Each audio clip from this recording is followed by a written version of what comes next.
job creation, and poverty alleviation. But first, before we start, let me acknowledge the presence of some of the panelists. Ntate Makola wa Molimi, my homeboy from Zimanyane. Let me also acknowledge Ntate Dr. Bokan Lihlokwe, the chairperson of Tafari Capital. Also, let me acknowledge in our midst the Minister of Agriculture, Metoko Didiza, is in our midst. He has joined this discussion. And also let me acknowledge other officials from various provinces and the farmers that have joined the discussion. I've said the discussion today is about the role of agriculture in job creation and poverty alleviation. If you can check around the world, agriculture is the backbone of society. There is a saying that says, for every successful businessman, there is a woman behind. But I'm not sure if I have to believe that. But what I know, that is that for every living being, there is a farmer and a farm worker behind. The reason for us all to be here now is because there is a farmer and a farm worker who produces something for us to eat every day. Thank you so much, colleagues, for joining. We will be having presentation from Makola wa Molimi, just giving us an update and advices on issues of agriculture, challenges, and also suggestion on how can we use agriculture as a tool to create jobs, but also to grow our own economy. We'll also have a presentation from Dr. Lihlokwe, who will explain to us as small or emerging farmers on how can we use technology to maximize our sales and run cashless transaction. And at the end, we'll have a remark from an Honorable Minister, Metoko Didiza. Without a waste of time, I'll hand over to Ntate Makola wa Molimi. Over to you, Makola. Thank you. I hope everyone is able to hear what I'm saying. Can you please confirm your volume, Ntate Makola? My volume, I think I have. We can hear you now. All right, no problem. Thank you very much. I would like to take this moment to greet everyone. And also thank you, Mr. Rakoloto, for handing out an invitation for me to take part on this great initiative that you're trying to put in our attention here. So I would like to also greet everyone who will be taking part on this platform. Also taking my greetings over to our Minister of Agriculture, Meti Diza. We thank you for giving you our the time that the little time that you made for us so that we can this thing works because now I have and work together with you in the development of our agricultural activities within our local municipality as Ephraim Mohale. As I've said, I'm Makola William, also known as Makola wa Molimi, as stated on Facebook. I just titled myself under Makola wa Molimi because I'm a farmer by heart. And what I do most with regards to what I do, it's farming. I'm a director for Musamaite Agri Holdings. It's based in Ephraim Mohale local municipality in an area called Zimanyane. What I do most in terms of agricultural activities, I produce chickens. I'm a poultry farmer. I'm a consultant whereby I assist people who want to develop farms. Maybe let's say you have capital to work the land, but you don't have the right expertise on how to go on about that. Then I am your guy for that. And I also do skills development. I'm a facilitator for skills development. I have facilitated in various areas around our country. I've done it in KZN, I've done it in Free State, I've done it in Mpumalanga, and just to name a few.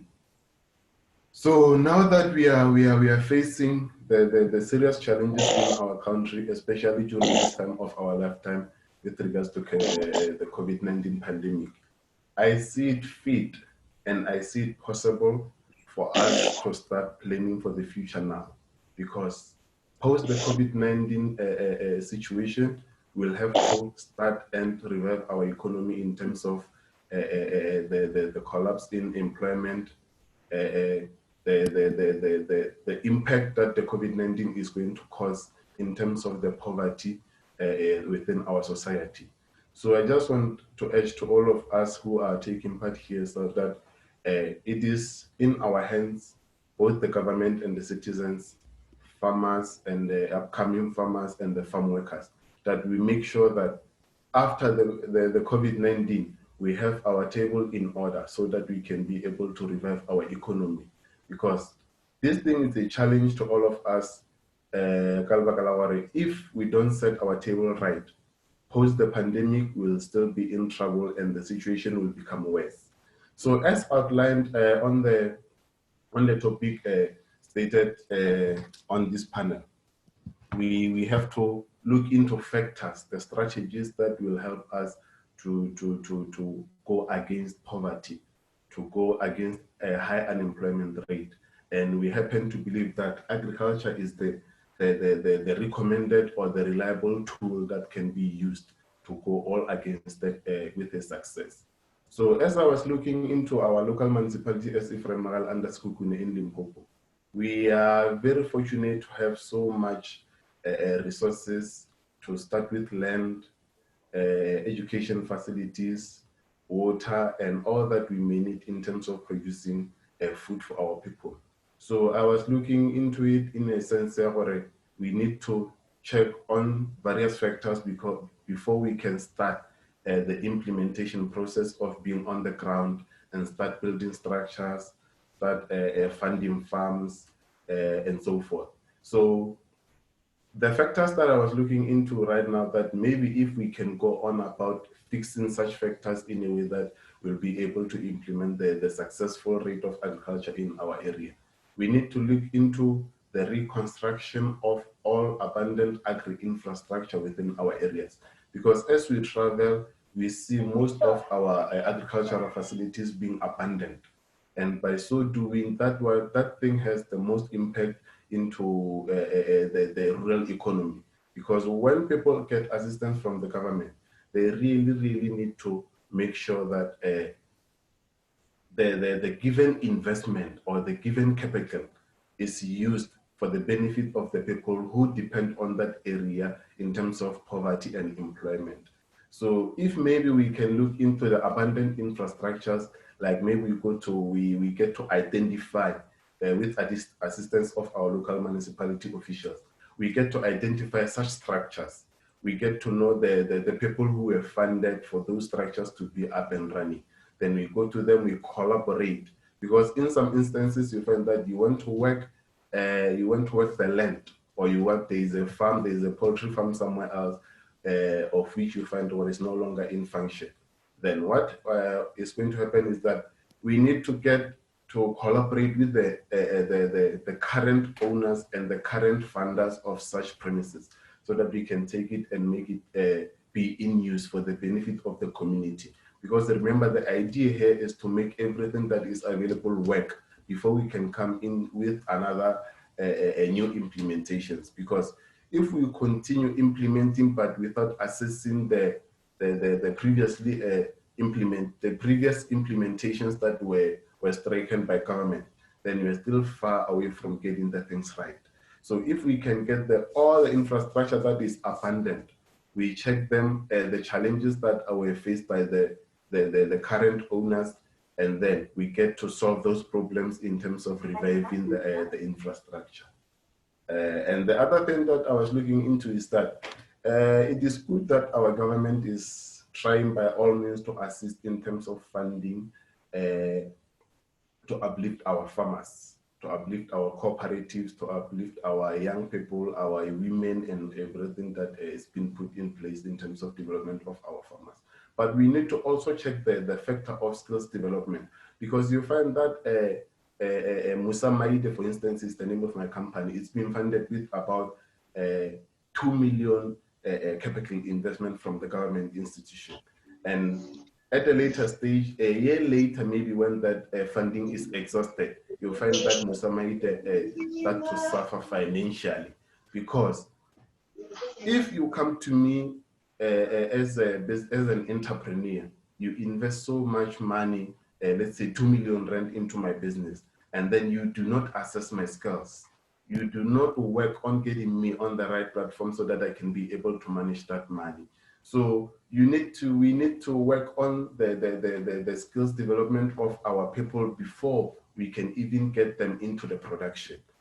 The minute you start taking people into the production is the minute people will start to be spending money that was given to their business. So if you don't get their skills right, then you are running other chances of losing that particular investment, because those people wouldn't be able, for instance, I only have 10 rand, I have the experience of managing 10 rand into my pocket. Then you bring 100,000 to my attention.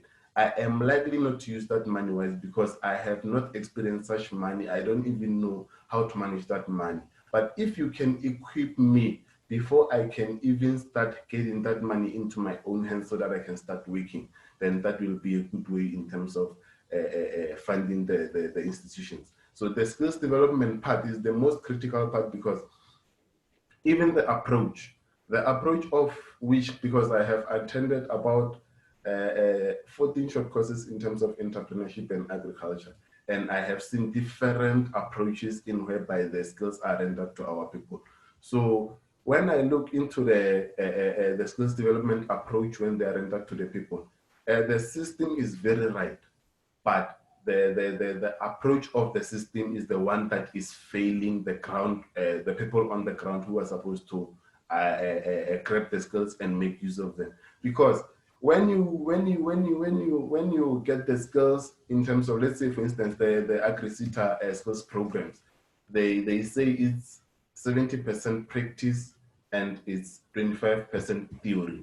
Yes, the system says it must be 75% practice and 25% theory. But when you go to the ground, when you check people who are still, who are busy rendering those services in terms of the facilitation and assessment, it is likely to not happen in that way, because people are capital driven. Whenever there is a stipend, whenever there is a money that the company is getting in terms of rendering the skills development services to the cooperatives or other sole-owned businesses, then it happens to be a challenge over there. So we need to develop a monitoring system which will ensure, because the current one doesn't necessarily ensure. I've been part of these programs. I have like experience on how they operate. We need to develop the systems in terms of monitoring the viability and the right practices of the skills rendered to the people, because you find that people spend most time without going to the classes. You'll find that the farms were not identified in terms of taking the trainees to the practicals. So it happens to be a challenge over there, because people don't necessarily attend the skills programs, but they go there for the sake of a stipend and so forth.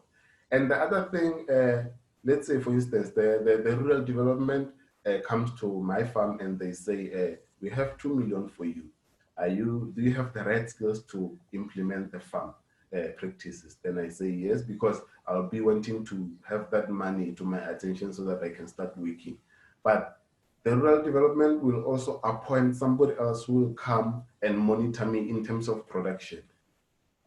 They will be taking people, the university graduates. I'm not saying the university graduates are not the right candidate for the people, for mentoring people or advising people on the ground.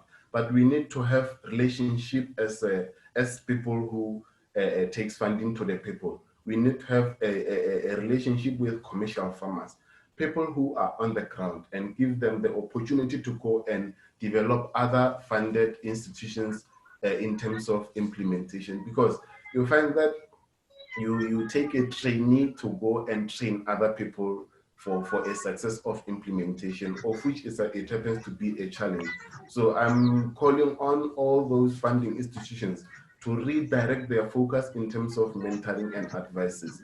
They must get farmers on board so that they can be able to monitor, to mentor and advise people who will be spending the state investments in terms of the development of our agricultural land. So the other thing, it has been a challenge throughout because for I can say in school and during my school time there was no agriculture as a subject on the school. Even now there's still yes, it's true. There's no agriculture as a subject in Napiamato, and that happens to be. Hello? Sorry, Makola, who was speaking and say no? Can we have order, please, and so that Makola can finish, then you can come with your issues, please. You can continue, Makola. Thank you, Chef Hussein. As I was saying, it is a challenge because on our basic education level, we don't have the right education in terms of agriculture. For instance, as I've said already, in our school, we don't have agriculture as a subject. From my matric in 2011, I started doing farming in the 1st of August 2014. But from 2011, I've been trying to do things that did not go as I was expecting them. But to cut the story short, I didn't have agriculture education in my school, at my school times. So that becomes a challenge because the Department of Education need to also ensure that it plays its role in preparing people for the future in terms of agricultural practices. Because if we do not have the right basic education, then we are likely not to win in terms of enhancing agriculture within our rural communities. Because if we do not have the right foundation, if we do not set the right foundation for the future, then we are not going to win this battle of agriculture. Because if you check in our area, as Ifram Moral, I usually attend seminars, I usually attend workshops whereby I get to meet all the people who are old enough to be my parents. And I happen to be the only young person who's attending such seminars. But you wouldn't put a blame into other young people because the exposure is not enough. We do not have enough exposure in terms of getting the young ones to work on agricultural activities. Even the new traditional programs that are offered by Department of Education, they do not really equip the school children to become part of the future agriculture. Because I've been conducting the schools programs where in relation in assistance with the Department of Agriculture from our area. We would travel schools in our area. We would try to find the schools that we can incubate into our competition programs. But you find that there is no any school that has a garden, just a mere garden of maybe 10 by 10 meters square. It becomes a challenge because that thing, it gives you a picture or there is still a lack of exposure within our areas. And also we need to change the issue of taking our school children to entertainment trips, like the excursions. They need to be so informative to a point that they start equipping our school children. In our area as Ephraim local municipality, we have vast farm areas where they're in operation and they're doing good. I can give, for example, we have a Skuman Citrus Farm. Under that farm, they farm crops, they farm trees, they farm orchards. So what you need to do, or instead of taking our school children to Sun City for entertainment purposes, we need to go to such farms, visit those farms. I have tried it before. I have put a proposal letter to Piet Engelbrecht, one of the farmers in our area, so that I can get the school children to go and see how the orange is being harvested, processed, and packed in their warehouse. Unfortunately, due to this coronavirus pandemic, we couldn't go through with it, but it was approved.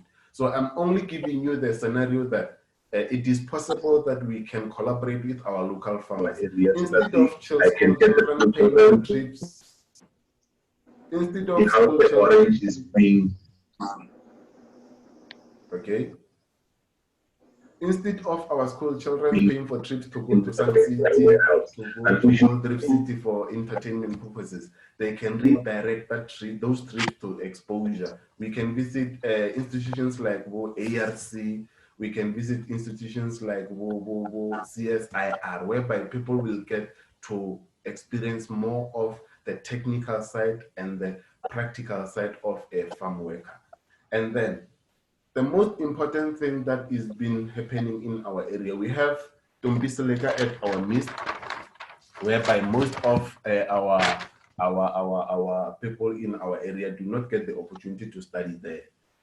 Tumbiseleka is offering the diploma education. So in terms of the qualifying criteria, it becomes a bit high, but it doesn't necessarily mean that people should not work hard to meet the requirement of enrolling under Tumbiseleka. But my point here is that the Tumbiseleka must always try to accommodate. It must always be a home for all those that are aspiring to become farmers and take part in agriculture. Because if you can check, when you go to Tumbiseleka, I work with Tumbiseleka, I always go there to motivate students so that they can become farmers due to on request by one of the lecturers in the area. So my concern happens to be Tumbiseleka is not really offering as it should be, because most of the facilities that we find in Tumbiseleka are not in operation. For instance, we have about 7 poultry houses in Tumbiseleka that are not in operation.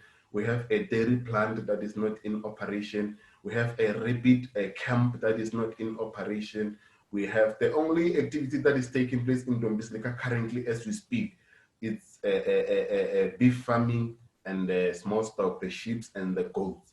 You go to the farming land of Tumbiseleka, you'll find the abundant grape farm, you'll find the abundant citrus farm, you'll find the abundant infrastructure, the center pivots and the irrigation system.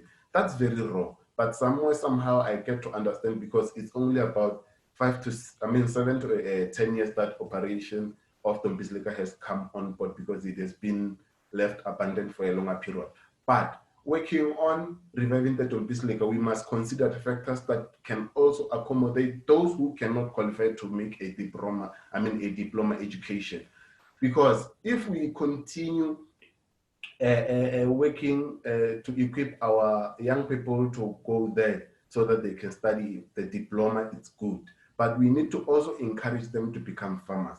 Because in terms of the diploma education, like I said, I usually go to Tumbiseleka to motivate to motivate students so that they can change the perception of looking for employment, but go out there, create employment for those who are looking for employment. So you find that all of those, I can say 70% plus of the students, when they are attending Tumbiseleka, they all want to become extension officers. They all want to become the technicals in agriculture. So how about those who want to become farmers, but they do not qualify for enrolling into Tumbiseleka due to criteria? Okay, this is what we can do. I have went to Nelspruit, University of Mpumalanga. There is a division on that university that mainly deals with the skills development programs. They are working with Jobs Fund, Small Enterprise Development Agency, Small Enterprise Finance Agency, and other funding institutions and agencies. So what they do, they have an incubation program whereby they take in those who cannot qualify to study under university level. They take them in, they incubate them. In terms of, when I say incubation, they put all those students under the skills program, whereby they put practical intensive to a point when you go out of that institution, maybe they can take you in for 3 months. When you go out of that institution, you are a farmer. They give you a capital, but they don't really have a capital for you to say, William, this is the money we have put for you. You study, and when you're done, we give you this money. No, they do it this way. They buy you seeds, they buy you tools, and they teach you how to plant seed up to the harvest level. You produce your own seed while taking care of them and study up to the point whereby you study, they see or no, you are ready. When your crops are up and running and ready for market, they offer their transportation, they take them to town in terms of street vendoring, they start selling their produce. Then the money that will be made out of that sales that they will be making, they will deduct the production money that was given to the trainee. Then the whole lot of capital that is being generated from the sales. They use it to make sure that if I was under the training, then I go back and then implement with the money that I did generate for myself during the training. In that way, you see it happening because I've been there. There's a farm in Crowasdal. It's called Hereford. I'm sure maybe one of you guys can be familiar with the name. Those people under that farming area, it's mainly black dominated.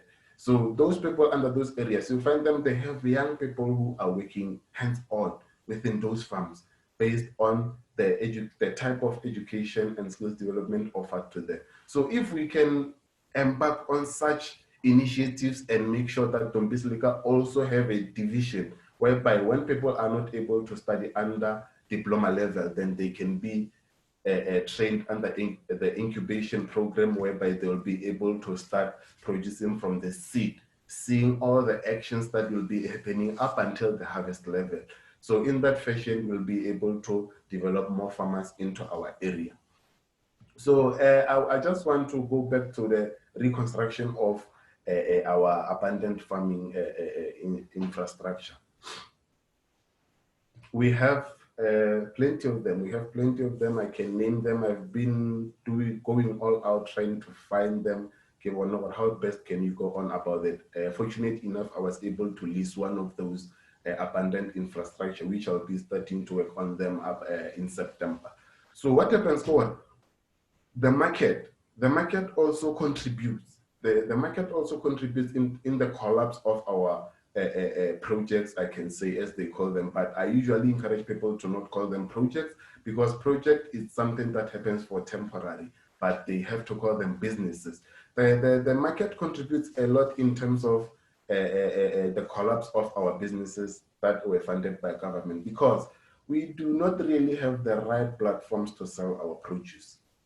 As Professor Petru Lumumba always say, we produce things that we don't eat and also eat those that we don't produce. Because a citrus farm in Maruho that is producing oranges, they happen to be exported into other provinces and countries, whereby we don't get the opportunity to eat what has been produced in our own farming area.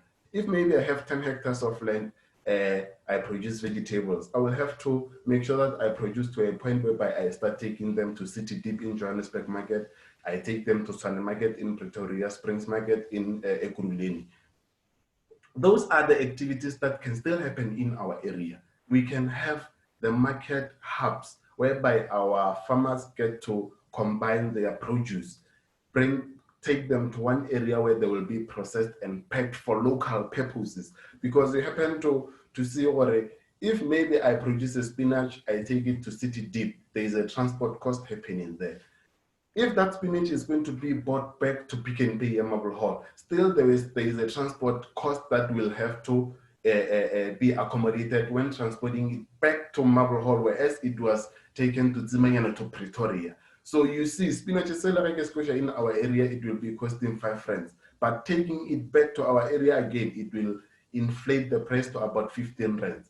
So you find that people do not really have access to proper foods without taking them to other areas so that they can bring them back to us for sales. So what we can do, we can have the centered markets. For instance, maybe we have Marble Hall as an identified area or Groblersdal, whereby we build a market where each and every farmer around Iframangalo or around Sikukuni, they'll be able to take their produce there so that they can help in terms of poverty alleviation. Because the minute the prices starts to be high, then it also limit the number of people who will have access to such healthy food. So we are not going to win if we don't keep our products local so that we can keep the circulation of capital within our area.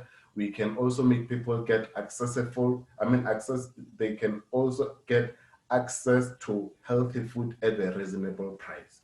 In terms of poultry, again, we like, for instance, I have a market currently whereby I will have to take my chickens on weekly basis to Niger.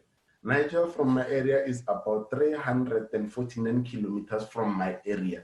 I will have to drive, 249. 249 kilometers from my area. I'll have to transport them to Niger for about 3.5 hours.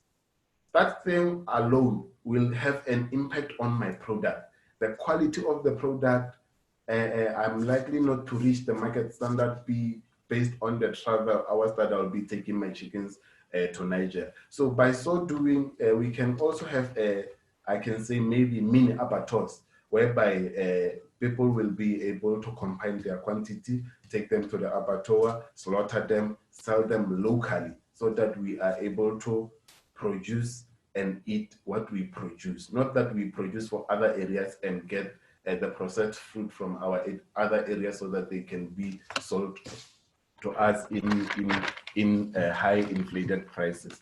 So I was just looking into the land issue. Yes, we have a very much challenge in terms of land. We have the chain with the farms that were used by our grandparents back then.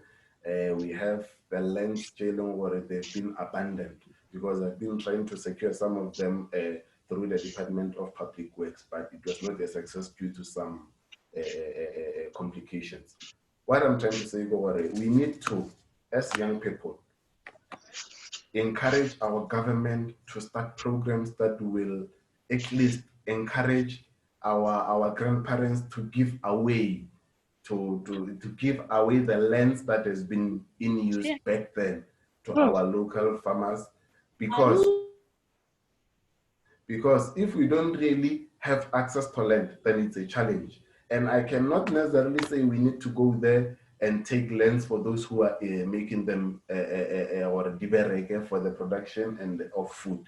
But we need to identify the lands that have been abandoned. Because now I have like a list of farms where they are around Marble Hall, where they are not in use, but you cannot access them due to some complications. And I've been trying to do that since 2017 up until now. I'm still trying.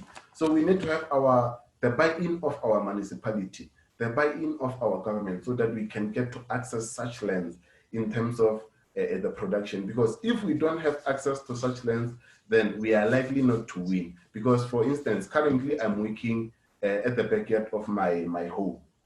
I would only be moving around September. I have been looking for land to a point that I need to produce chickens in my backyard. And for you, we are producing about 1,200 chickens per cycle.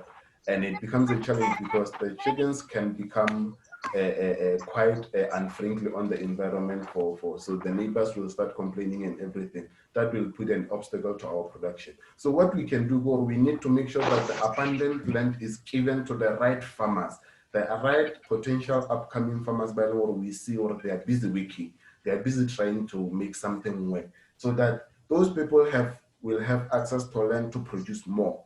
Those people will have access to land to employ more people, because currently I employ only about 2 people while they are part-time workers in my farm. So if maybe I can get access to a land whereby I'll be able to implement more chicken houses and produce more chickens, then that will also help me to create more employment for other young people around my area. So what I also want to emphasize in terms of the funding, it is not right. It is not right, and it's not going to be right for the government to pump millions and millions of capital investment into unexperienced farmers. Even me, I've been doing farming for about 6 years this year. I'll only be doing 6 years on the 1st of August.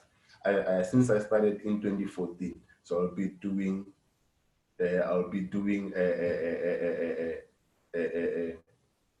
6 years in farming. But I'm not in a position whereby I say I can seek a funding for 2 million. We need to look into that. Our farmers need to have the impression that we need to grow. If I'm given 100,000 rand, then I have to make that money grow me and grow my business. So for that matter, I think we still have a long way to go, and we still need to check into some factors, General. I cannot mention all of them at the moment based on time, but I would like to thank you for giving me your attention, and also make sure that I share my idea and the heart in terms of agricultural activities in our area. I thank you. Thank you, Dr. Makola. Very informative. You raised key issues that affect farmers. You raised key issues that affect the issue of ensuring that young people have interest in farming. One example that you gave, you said we should motivate learners at an early age, especially at school, to take school excursions to the farms instead of going to other areas. Let's take them to the farms so that we can raise interest. You raised the issue of some of the schools not even having gardens. So most of your speeches was around skills development, because as a basis for being a successful farmer. You cannot be a successful farmer if you're not skilled. You identify some weaknesses in some service providers within CETA, Agri-CETA, that are not focusing on practical trainings. You also highlighted that most of the high schools are not having agriculture as a subject. The other thing that you have highlighted is at some College of Agriculture like Tombisilika, it needs to be revived because they are only focusing on some limited scope as we speak. So there's a need to revive certain areas within agriculture. Colleagues, if you can recall, some years ago, I don't know if some of you were around, but I'm sure Comrade Togodi Disa, Minister Togodi Disa and others will know that there were agricultural schools around the country. We've got one around Settlers called Settlers Agricultural Schools, and there are many around the country. And most of those schools are dilapidated now, and they're no longer focused on agriculture. We had a lot of agricultural colleges in various areas, and some of those agricultural colleges are no longer active. So that is a challenge that we need to look at as the people and working closely with our government. I'm not going to take questions now to Dade Makola or some, I'm not going to take even inputs. I'll go straight to Dade Tabolesoko. So that after the two presenters, we can take questions and input, then go to an honorable minister for a closure. Dade Tabolesoko, over to you.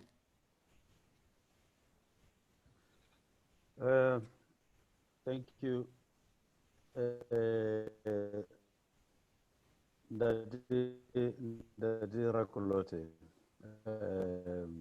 Can you hello? Can you hear me? Yeah, we can hear you now.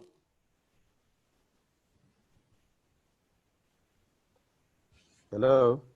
Yes, we can hear you. You can continue. Somehow it looks like the connection is a little bit unstable, Liana. Okay. Yeah, but you can All right. continue. Did you allow me to share my screen? Let me just see if I can share my screen with you. If you can't share the screen, hello? You can quickly email it to me, send it to me, then I can share it on your behalf. But I allowed you to share your screen.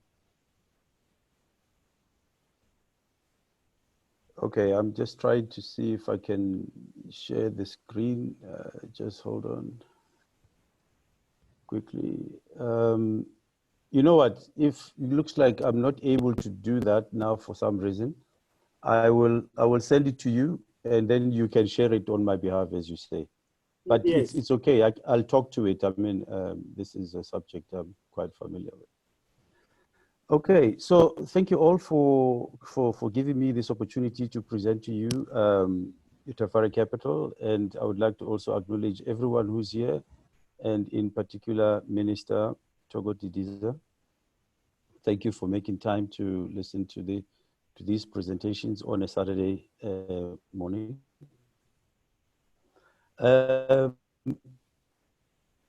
So where we are is Tafari Capital. I think that Musa, I think on my screen it said Musa. Excuse me, there's a bit of disturbance here. I can't hear you. Okay, so as a Tafari Capital, we basically are coming into the market to be able to introduce an opportunity for our people to be able to offer financial services in the marketplace. I think that Kim Musa, I think, who just spoke now, Mr. Mai, I see on my screen it's Mr. Maiti, so I hope that's the correct name. Basically, he mentioned something about access to markets, which is a very critical part of what needs to happen. And in our situation here, access to markets is something that we believe that we can be able to offer buyers and sellers. And I just hang on one second. I'm really trying to see if I can be able to share that screen because it's, I wanted to take you through it. And I seem to be having a problem with that. Okay, that is Sediko. If you don't mind, I'll just talk to it, and then I don't have to kitla robella yona because I'm trying to do two things at the same time. I'm not sure why it's not accepting my screen. Okay, what we can do, is that. So, I'll request all participants to leave their email addresses. I'll email the presentation immediately after you send it to me. But you can talk to the slides. Okay, let me do that then. So basically, Tafari Capital is a company that was formed basically, and its vision was to develop and to grow African capital. And how we intend to do that was also to provide what we believe is access to financial inclusion, market access, and economic opportunities for the underserved communities. The thing about this is that in the current South African environment, we all tend to believe that we have a very there is this matter that everybody keeps saying our financial system is very advanced. It's one of the best financial systems in the world, and therefore don't do anything to it. That is partly true. For those that it serves, it's very good. But for the vast majority of our people, they do not have access to financial services. They do not have access to markets, and therefore this is where we felt that we as a people, a group of Black people, should come together to form an entity that should be able to provide access to financial services for the lower end of the market. And this is not just about lending, it's about savings, it's about being able to move money between each other, it's about encouraging also things like cashless transactions, which is something that I will talk to. But having said all of that regarding what we want to do, I'll give an example that is quite specific to how we as Tafari believe that we can assist the farmers in this particular situation.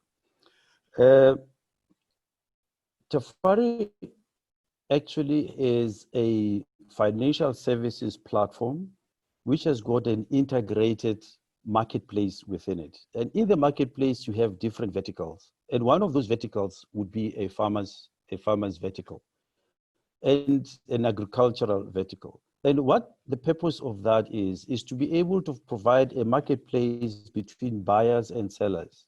In other words, if you have farmers that are able to offer products to the market, what we are doing is to be able to then provide a place where a farmer can then set up an online store on the Tafari platform. Okay, it can set up an online store on the Tafari platform where it can be able to show the products and services that they've got, and the buyers can actually online be able to make orders of those products and services and pay for them while they are still in that marketplace. What will then happen is that we have a facility that is inherent in our marketplace, which is called an escrow facility.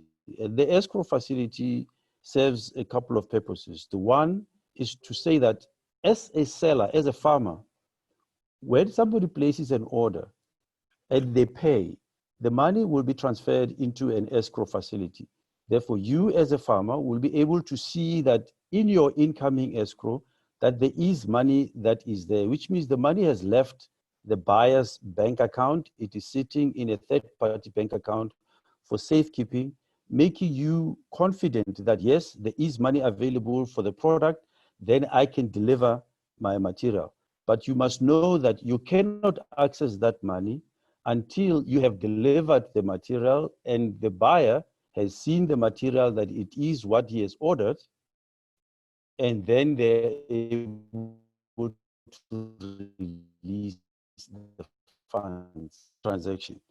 And then let's assume in this situation that the buyers could be, it could be end customers who are individuals, or it could be resellers like hawkers or some shops, or who sell vegetables in the townships or anywhere in the villages. These people will now be offered an opportunity to be able to buy directly from the farmers. Yes, there is an opportunity for the farmers to also go and sell their produce to the marketplaces that are physical. But what we are doing here is to create a marketplace that is virtual. And in this current environment of COVID-19, where people are not able to go out in their numbers and also to try and do social distancing, it becomes an important part of how do we then come up with solutions that can allow for people to be able to still trade where the government has allowed for such trade to happen, but in a safe way to do so. And we feel that our marketplace becomes a very important contribution towards making sure that farmers are still able to sell throughout the country, depending on who your buyers are. And because of the geolocation capabilities of the platform, you are able to say, I'm in Marble Hall, and the people around Marble Hall who also want to buy this, you can be able to identify that this is where they are, and therefore I can be able to organize some form of local transportation that can take the products to them, or they can organize the same thing.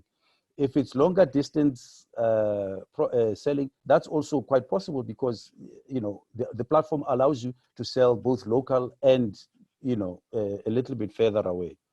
And one of the things that happens is that as you set up a Tafari account, the online account that you have, and it's important that maybe I should explain that the online account is free, so there's no charges to it.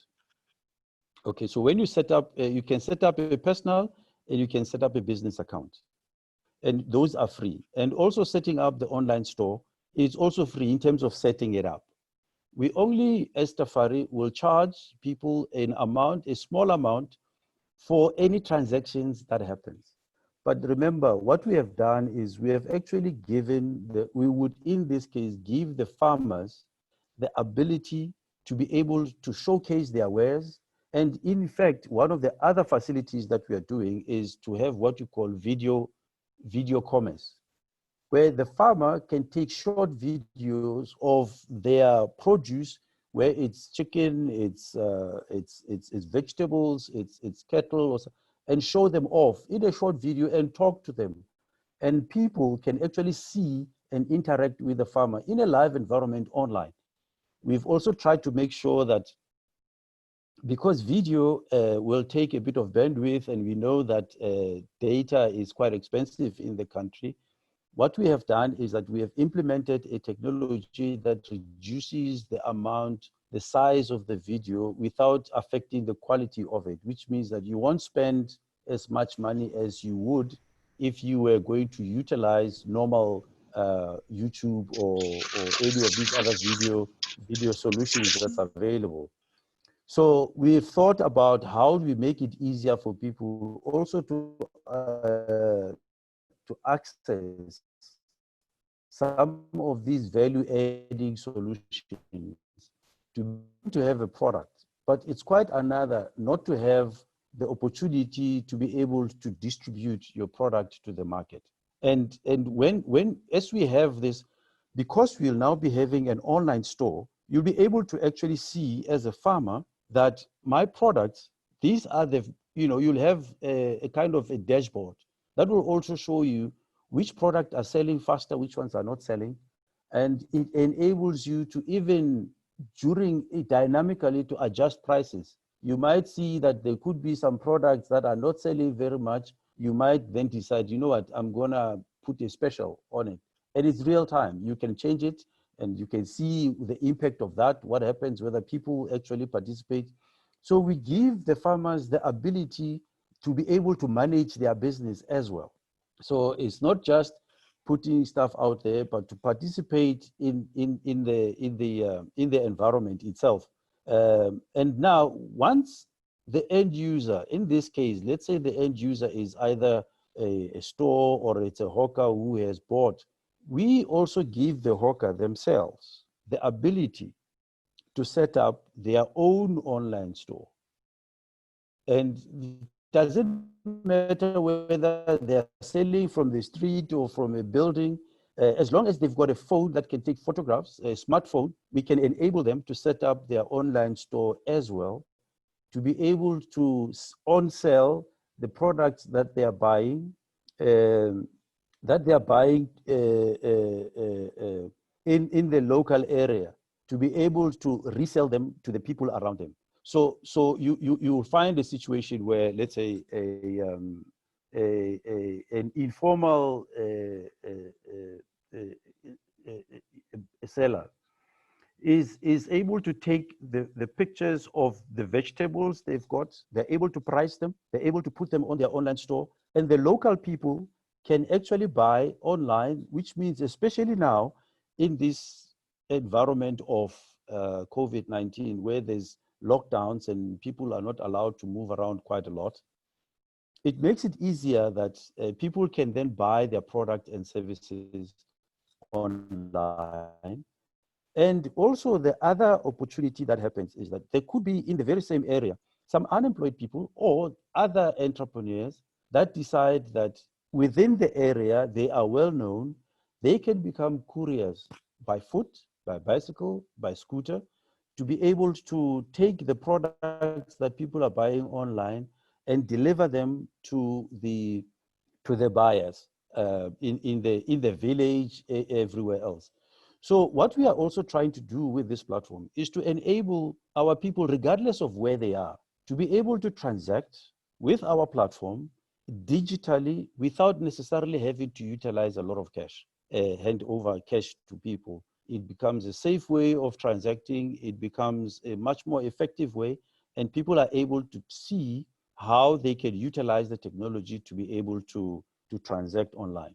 Now, so what I've mentioned is how you can use this technology to enable the farmers who grow the produce, to be able to create their own market on their own, whether it's alone or together. They can put together an online marketplace which we can host for them, and they can sell their produce at a wholesale price. We have the buyers who don't necessarily have to be big stores. It can be individuals who can go and buy their product and services from this online store into their own store as well, and be able to sell into their local areas.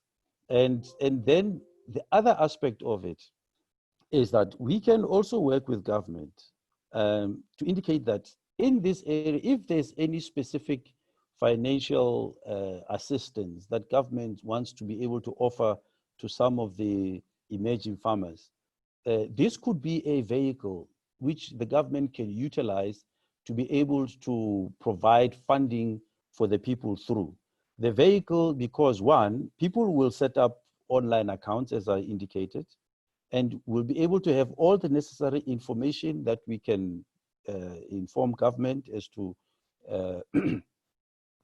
who has been provided with the funding, and even more importantly, that funding, we can also be able to track the use of the funding.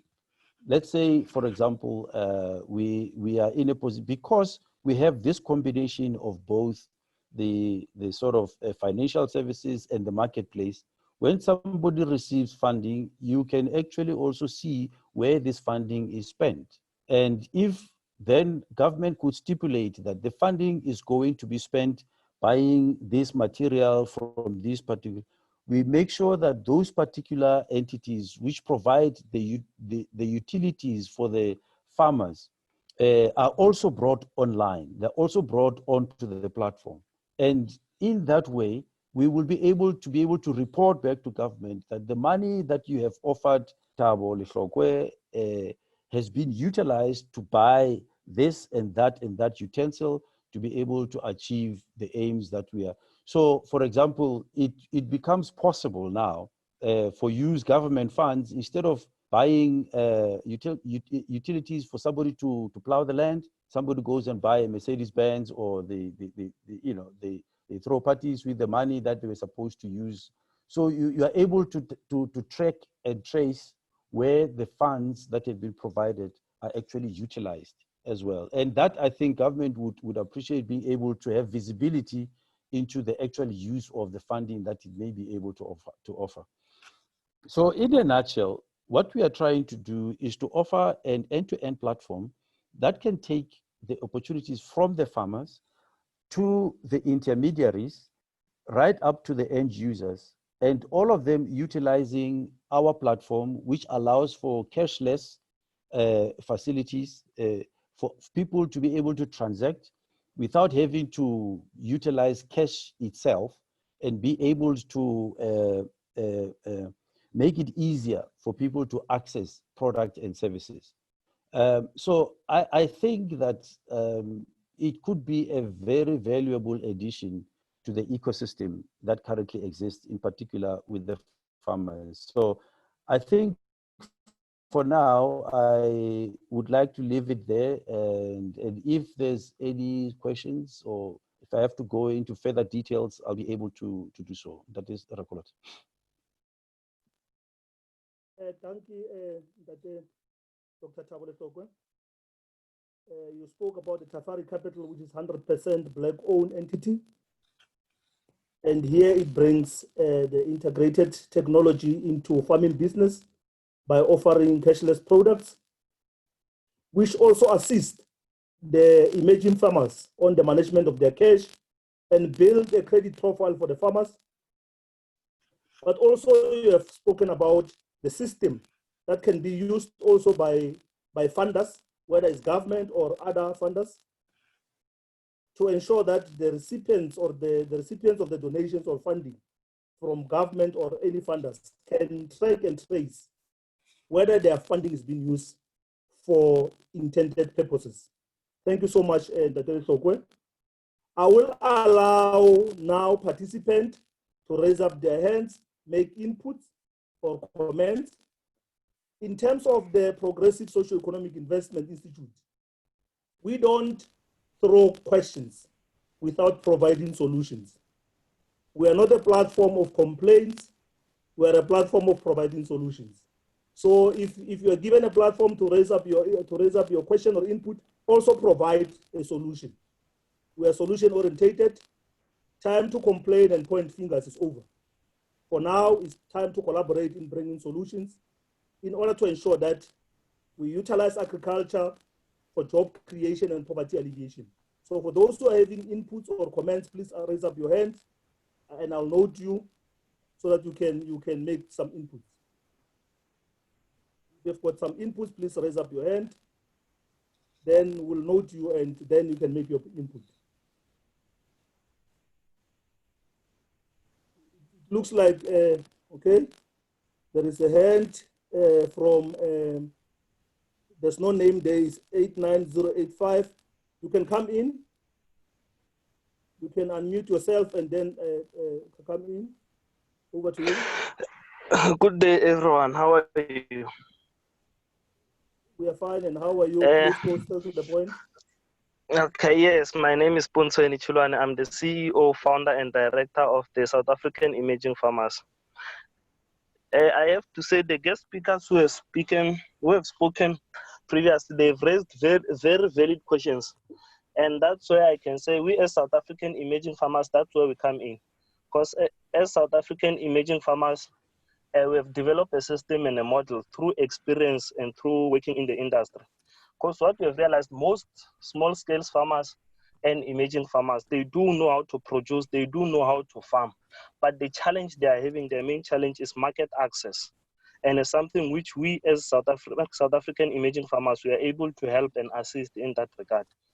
As South African emerging farmers, through partnership with MEGA and Mpumalanga Growth Agency, through our partnership with different agencies and different private partners. We also mentor and train farmers into producing product of good quality.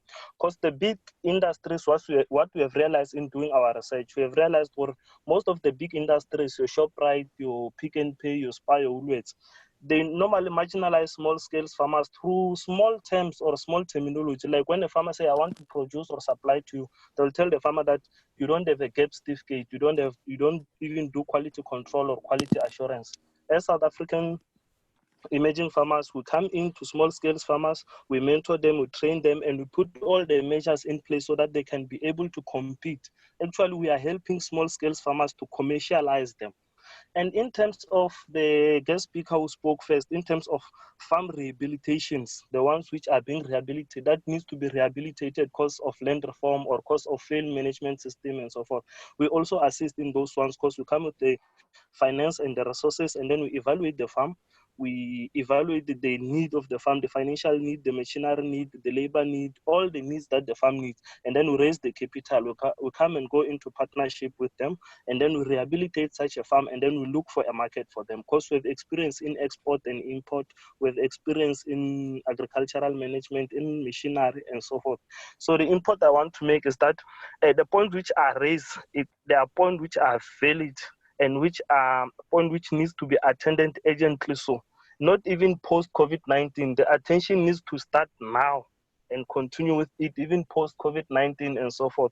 As small scale farmers and black farmers, we need to meet up and be able to commercialize ourselves so that we can compete in the industry with the so-called big guys or the white monopoly capital, I can put it. That's the input I wanted to make. Thank you. Thank you so much. I will encourage participants, if you want to collaborate, please leave your details on the chat, your email address, or even your contact numbers, so that people can contact you after that. I don't want to be the middle person so that you will call me after this event and say, can I have the contact of so and so? I don't have contact of everyone here. So if you want to collaborate with others, leave your contacts on the chat box, then people can then take your details. Mpho Sekhala, you can come in for your input. Yeah, thank you very much, and good day to everyone. Yeah, I also want to thank the previous speakers for the issues they raised. And I've also raised 2 questions, but luckily enough, before I can be called to order there, they've responded. But I want to say, when you sit with the LED, well, as the municipality and all key stakeholders in dealing with these issues, you are also welcome to invite us. We're in the area of market standards in the Department of Agriculture, Land Reform and Rural Development. So we are ready to assist in the area of market standards. Thank you very much. Okay, thank you, Mpho. You also leave your details in the chat box there so that people can get your contacts and then engage with you.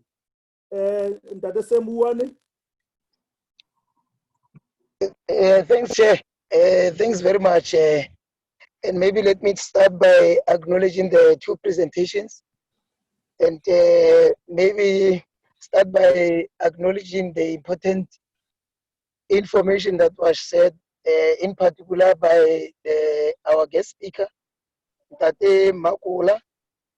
He raised a number of issues which, of course, as government officials, sometimes we find ourselves wanting in terms of the agricultural infrastructure, for instance. That is just abandoned by some cooperatives that have been operating in the past.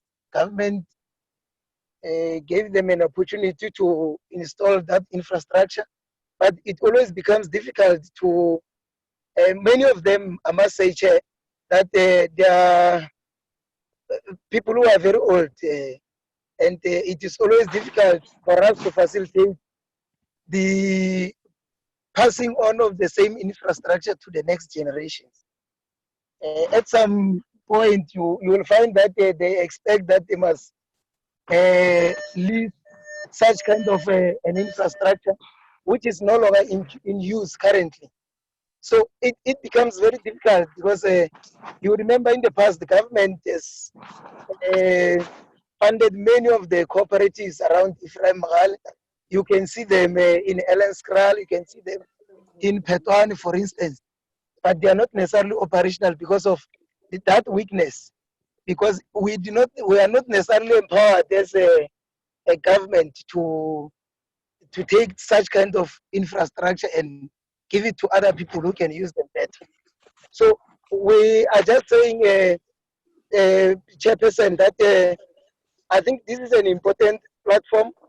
Remember, in terms of I've seen my colleagues raising the issue around the IDP of the municipality, which you can read. It also advocate for improving agriculture, though we also accept that we are just that small municipality that cannot necessarily contribute much in terms of injecting financial resources.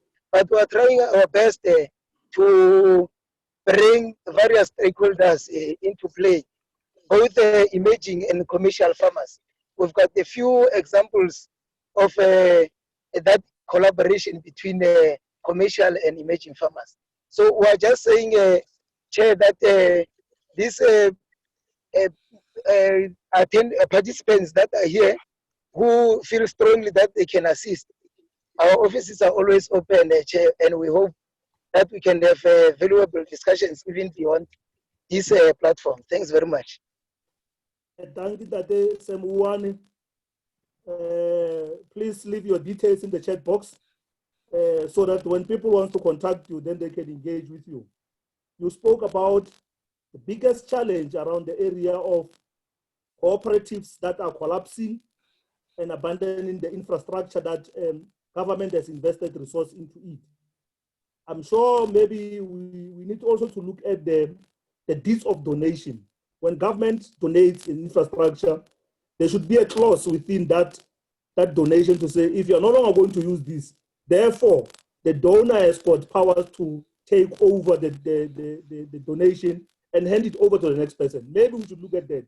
Check with your legal if that is doable, because we can't be having a situation whereby resources are invested into infrastructure. At the end, people are not using that infrastructure. But also going forward, also, we need to look at what Ntate Makola said. Sometimes we fund people that are not having interest in a particular project. They're just there for a stipend because of unemployment rate within our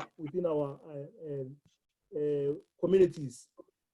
When there's a project, everybody will just jump in because there is an issue of stipend. So we end up funding people who don't have interest into farming. And when the stipend stops, then they will stop. So we need to do a serious analysis before we can fund cooperatives. I always tell people that you cannot push people to become business people. Some people are born to just do their CVs and look for a job. But some are really into issue of business. So you can't force people who are employees, who are focused to become employees into being business people. So we need to look at it. I can see a hand from South African Emerging Farmers again. I don't know if that hand was up again. Please come back. The hand from South African Emerging Farmers. Okay. Oh, thank you for bringing me back. I have to say, the point which was raised by I don't know the speaker who speak for about the municipality, which is understandable. The Yes. mistake which our government make or is making is they give land to old people who are no longer able to can service the land. We as young people, people with the desire, the drive, and the need to make something out of that land, we are suffering on the ground. I can give you a short story. Recently, there was a farmer in the White River area. He wanted to produce a fancy lettuce for a small restaurant around White River area. That guy suffered to get land just because he is a young person and he does not know no one in the area who can assist in land acquisition. So our government, as much as they are giving it to old people who are the people who were dispossessed during apartheid, but they must make sure and ensure that when they give and provide the land to these old people, at least they must be able to say, okay, you are giving you the land, you must collaborate with these young people who will be able to build or work the land so that can be productive. Because I can speak, I think last week I drove from Zanin going back to Nelspruit. There are farms in Zanin which have been abandoned. I mean banana farms which, if they can go to operation, you can create plus minus maybe 1,000 jobs in a space of less than 5 to 10 months, provided we have the right resources, provided we employ the right individuals into the right job to deliver the results which we desire. So I don't know how best can we maybe collaborate with these municipalities and government in high officials so that when they distribute the land and give it to the older people with the title deeds or whatsoever, at least request or let them give you a list of say, okay, we'll collaborate with these young people. They will be able to work the land. They will be able to provide the services. Because we as South African emerging farmers, yes, we are trying our best. We are doing it. We do have working financial struggles that we don't have enough resources, but the request for our services is overwhelming. We have people as far as in Cape Town, as far as in Stellenbosch, but we can't reach them because of the financial difficulties or the resources that we don't have, which is not enough. But in Mpumalanga, through the partnership of MEGA, Department of Agriculture, and Impumelelo Agribusiness Solutions, most vegetable farmers, I can tell you, they are happy. We are able to service them. We've created a market for each and every vegetable which farmers produce, which farmers do have. Even if you have 10 cabbages, we can come collect them, but we always request that when you have produce, meet up as a team in that community. When we come to produce, we just send a truck once, they come and collect, you go and sell them, and then we provide you with the financial resources or reserve which we have collected from selling or from providing your produce to the market. So I will really, really like it that if maybe we can collaborate with the municipality and different organizations around there so that we can come evaluate their farm, evaluate their financial need, their resource needs and so forth, so that we can help and assist where we best can. That's all I wanted to say. Thank you. Thank you so much. The other objective of us organizing this type of session is for people to collaborate. It's a platform where people will come, share ideas, but collaborate beyond this kind of discussions. I can see Bonani, Bonani, your hand is up. Please come in. Bonani.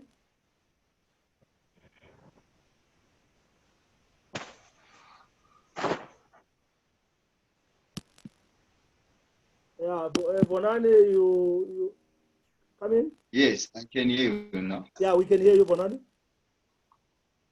This opportunity. Bonani from Zandi, from the farm.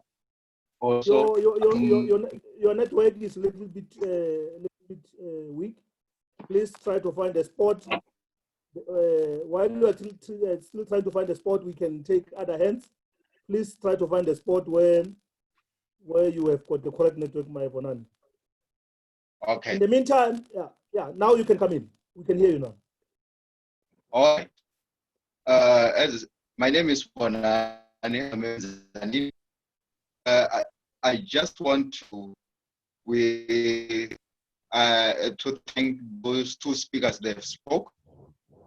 What they said is true, but there is this among us farmers. We don't know one another. We need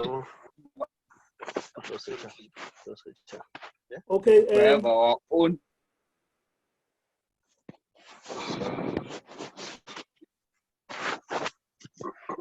We are struggling with you, Bonani. We are really struggling. Can we just just park you and go to other speakers while you are sorting out the network. Is that okay with you? Okay. Yeah, let's park you for now. We'll come back to you while you're sorting out your network. Others who wants to comment, make some input.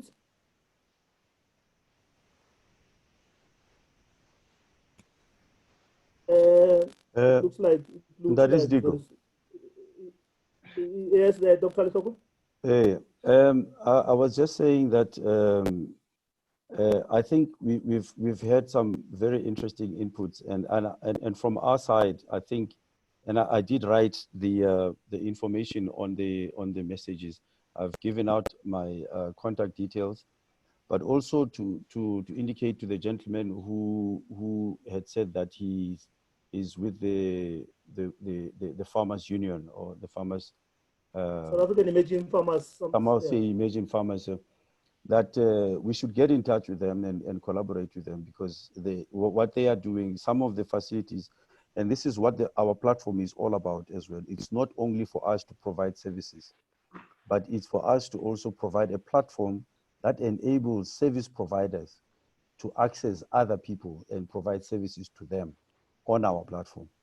So he could actually set up a place where he can advertise his services and to enable people to then actually say, this is the kind of service I need, this is where I am, online. So he doesn't have to, and we clearly working with us, it will assist in that sense. And it will not just be a Mpumalanga initiative, because then people from everywhere will be able to access it as well. And then we can see how others in the various areas can fill in the rest of the value chain and assist in getting such initiatives. We are talking the training, the assistance in quality, all these other services. These are services that can be collaborated upon on the platform itself. So it's not just about buying and selling. It's also about how you can utilize your services, your advisory services, get access to people that can give you that. And it sounds to me like what they're offering can also sit quite nicely on our platform as well. And we are willing to work with them and assist in providing reach. Thank you. Thank you. Let's go to Bonane, and you'll be the last person before we bring in the minister. Bonane?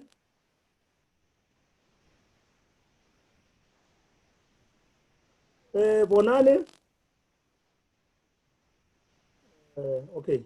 He's muted himself. Can he just maybe turn off his video and just talk? Please turn off your video, Bonane, and talk. Okay, let's it's unfortunate. Yes. Then, yeah, we can hear you. Please turn off your video so that then you can talk. Yes. Can you see me now? We don't have to see you, Mr. Bonane. You can just switch off your video, then you can talk. Okay. Thank you for this opportunity. I heard the speakers they're talking, but we left with one thing we don't have among us. I have sit down and look how we farm. Farmers we know one another around in South Africa. I was in Italy before the lockdown. In Italy, they have what we call a farmers club about produces. They do what we call it gatherings. They have time where they sit, they look opportunities in Africa. I was surprised when they say we are buying from South Africa. I said, how do you buy it? They said we have a farmers club, and then we do what research in Africa, and then we buy those to us, and then we sell it cheaper. We buy it with bulk. I'm speaking now in my farm. I have oranges. I have a lot of things. I'm shipping them to the in the depot, and then after they will be to Jamaica and France and Brazil. So those things were taking there. They are selling cheaper. They are selling cheaper that side, us here and then we say it's too expensive, because us as a farmers, we don't sit down and we look the opportunities. If we can sit down as farmers, we say, okay, there is opportunities. Well, how can we lead this issue? The problem, if I'm a farmer, but then I don't know who's my neighbor, but it's also the farmer. I check around in KwaZulu-Natal. I don't know, but I'm staying in South Africa. So now, like when I was there, we created WhatsApp group. I created that. Now I know who's in Mozambique. I know who's in Namibia. I know who's in France. I know who's in Brazil. Then we'll cooperate, do that, and then we help one another with market and how we can invest in one idea. Like we have the disabled people, disabled that are in farming, but busy looking at the resources. They say we don't need money, we need the resources. So how can we find the resources? We have to say, okay, let's look around. And then one guy from America said, no, look the money. Look, who is the tractor, who is standing in the yard is not working. Why you can't go in that person and partner with that person and says, okay, partner with these people with your tractor, and then we use your tractor, and then you can get certain percentage. Is what I think we can do as farmers to help one another in terms of money. I'm coming on that. In money, let's do it like this. If we have a farmers club, everyone can put certain amount, let's say 1,000 rand example per month, and then you put it there. And then when you have calamities in your farm with problems, you go and borrow it. You are borrowing this money, you are borrowing your money. It's what I've seen in a lot of farmers across the world when I'm traveling. So I'm saying, if we can, as farmers, we have a platform where we talk face to face, we handle these issues that we are having in South Africa, rather to depend on government only. Yes, we understand government can have there and there, but let's also ask, look, what can we do about as a private? I like those that we call it private sector people. They depend on groups of them. They are some, and then the money is rotating around them. So we are saying also, if as a black people do something like that, I think we can help a lot. Rather to say, stand in one thing, say government that. Let's look ourselves. What is spending among us? We have a lot of ideas. There's no black person who's poor. I don't agree. Every black person is rich because he's having a lot of ideas and skills. Look, who's working? Wake up in the morning. The first person who's off is black person.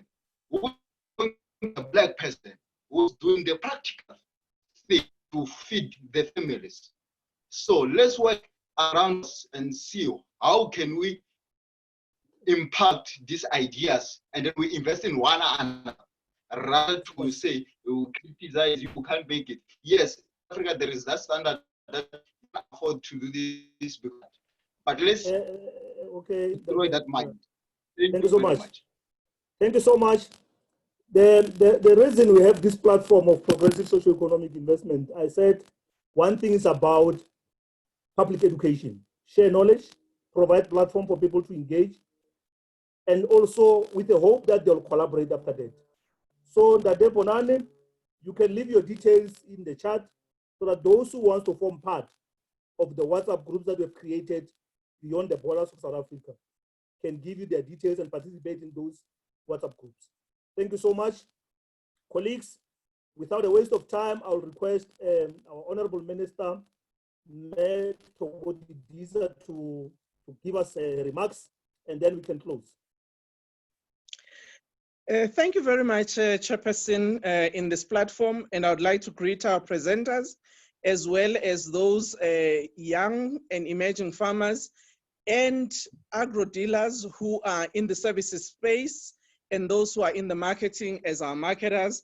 And I would also like to say, even those who might not have thought of agriculture as a business, today I'm sure you have listened and heard that it is possible to make money out of the agricultural sector. I must say that I was humbled listening to various presentations, some of which were questions and comments, which actually affirms that young people see agriculture as an opportunity for growth in our country, but also globally. And the fact that maybe we have a crisis in COVID has enabled us to find ways of collaborating, ways of communication using network industries, particularly this platform of Zoom. I'm sure some of you are on WhatsApp, some of you are on Facebook or Twitter, but it has created an opportunity for us to engage and communicate. I just want to say that there are issues that were raised, which I would also like to affirm, that for any agriculture to survive, you need land, you need water, you need technology, you need research, you need finance, you need markets. And these are the things that have been said in various ways by the various people who participated in this platform. I must also say that as government, I'm very happy that there are so many young farmers who've really come into the space of agriculture, as well as those who are providing services. It would be appreciable, in my view, if we can really look at how we can collaborate with you, because as government, we have said that we would like to support at least 40% of young people, not only in land access, but also in terms of other services that agriculture do support. Issues of gender, particularly women. Sadly, that I didn't hear one young woman farmer speaking here today, but I know they are there. Just to say to some of my participants in the platform, maybe what we need to talk about is intergenerational growth, rather than saying we discard old people in favor of the young.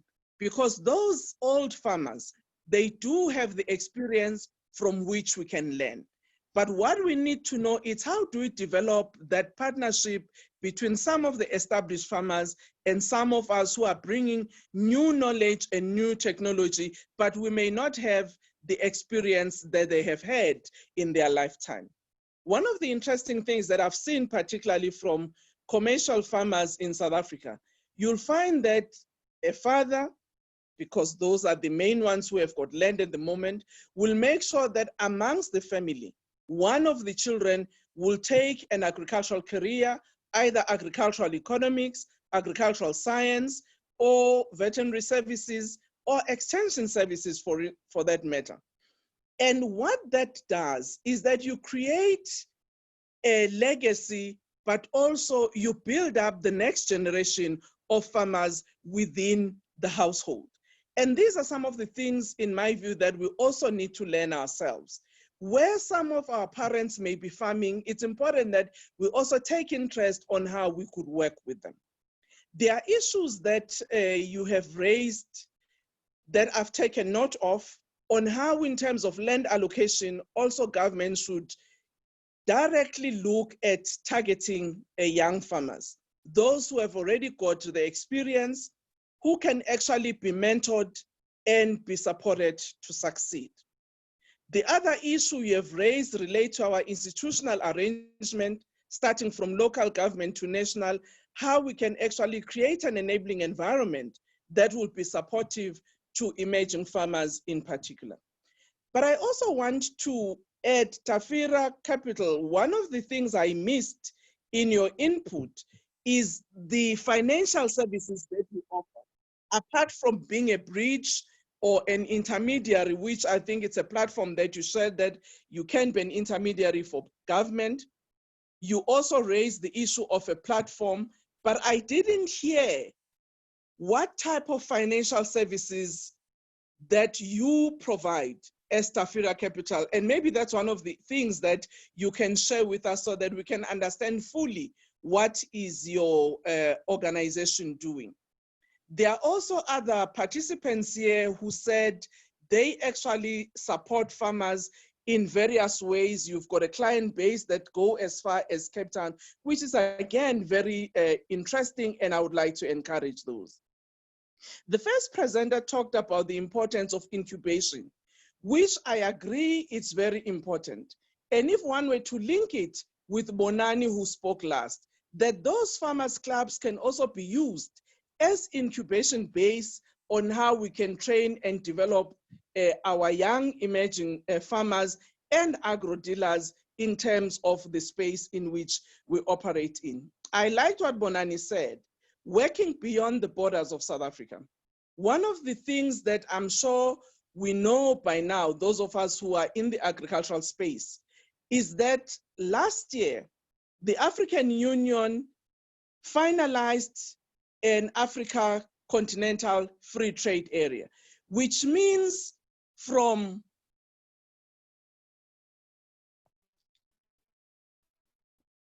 this year in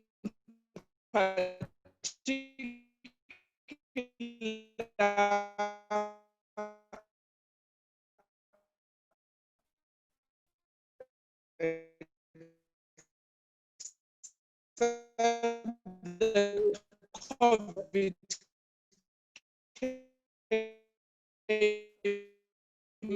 We are losing you, Honorable Minister. The network problem.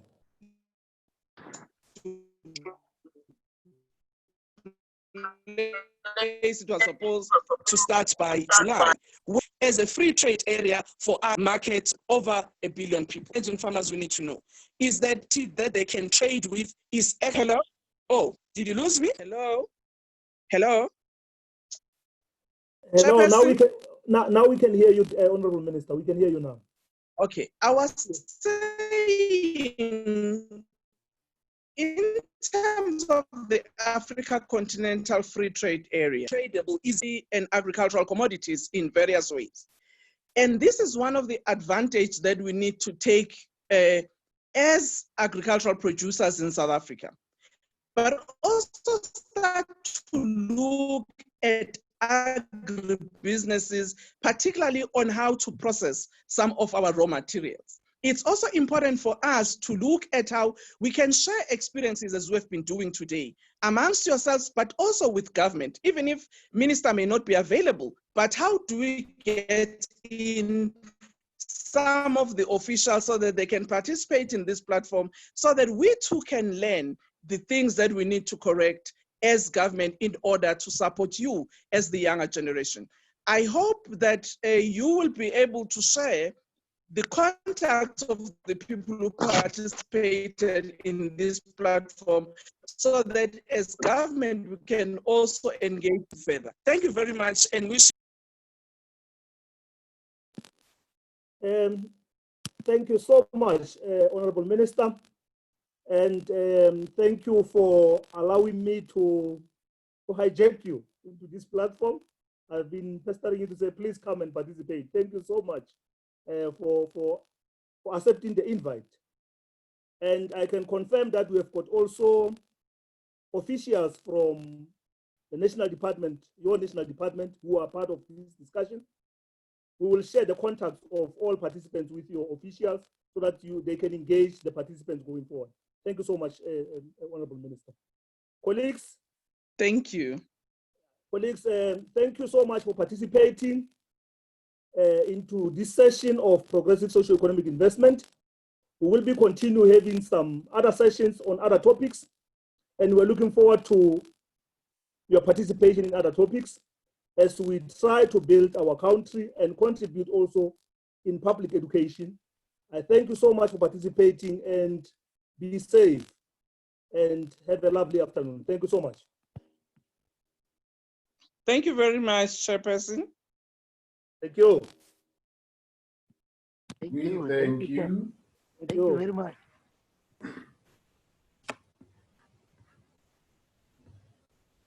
Thank you.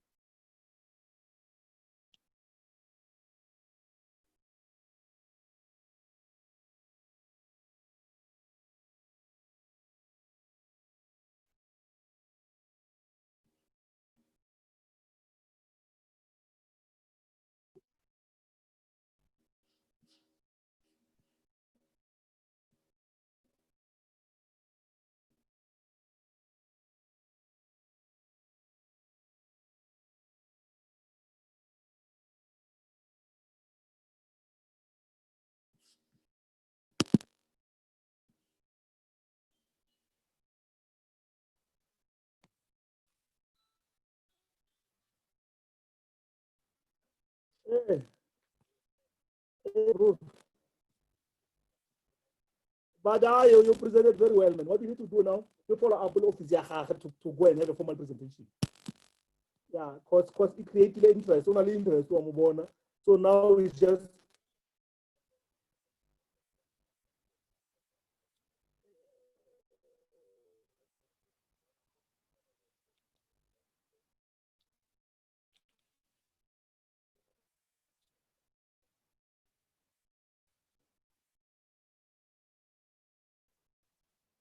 yeah.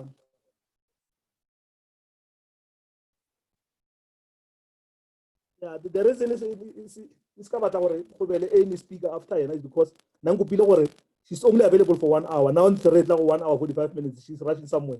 So and kana kana ka re ka e bulela nje gore after buile wa bua then ba matlo batla go bua ka no will facilitate gore a formal invite, I mean request a meeting a little bit of an opportunity where we can penetrate. Very happy, very happy, very, very happy.